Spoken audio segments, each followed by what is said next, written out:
Isabella had always seen life as a blessing, even on the toughest days.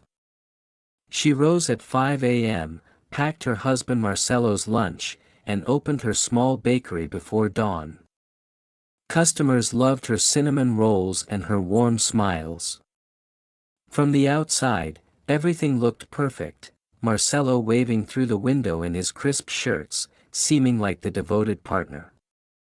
But at home, in their tiny apartment, the truth was stark.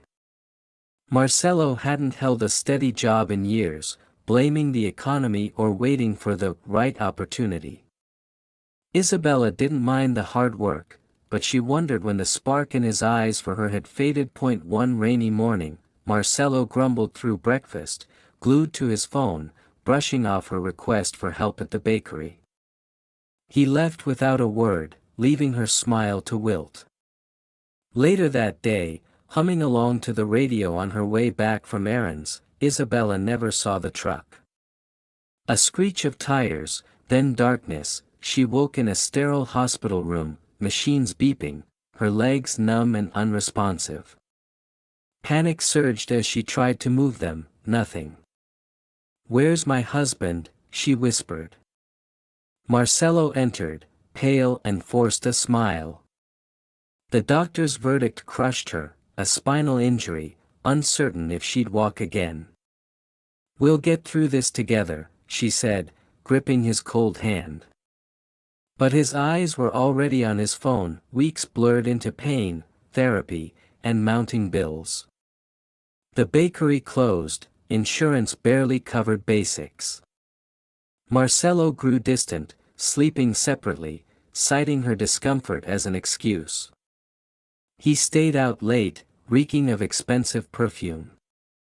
One night, Isabella overheard whispers in the hall, Marcelo and her best friend Juliana. "I can't do this anymore," he said. "She's not the woman I married." Isabella's heart shattered, but she retreated silently. The next morning, she confronted him. "Are you seeing someone?" He grabbed his keys, cold. "Focus on yourself." "I can't anymore. I'm leaving." Juliana stopped visiting too. Devastated, Isabella called her mother, sobbing, "I've got nothing left." Days turned to staring at ceilings, drowning in tears. Then, a letter arrived from a law firm about her estranged uncle Ricardo's death. She was his beneficiary. Dismissing it at first amid eviction threats, desperation made her call. They arranged transport to their office. Dr. Castro revealed, "Your uncle left you over $100 million, but you must keep it secret for 6 months to protect you from opportunists." Stunned, Isabella returned home, her mind racing. That evening, a text from Juliana, "Let me know if you need anything." Then Marcelo at the door, "I made a mistake. I miss us." But memories of betrayal fueled her resolve. "You left when I needed you most. Go." He stormed out, accusing her of seeing someone else. Juliana visited next, nervous, probing about finances. "Heard you got family money."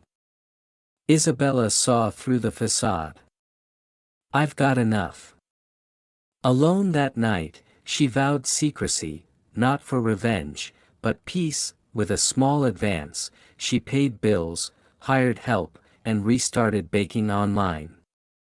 Childhood friend Lucas visited often, bringing flowers and encouragement.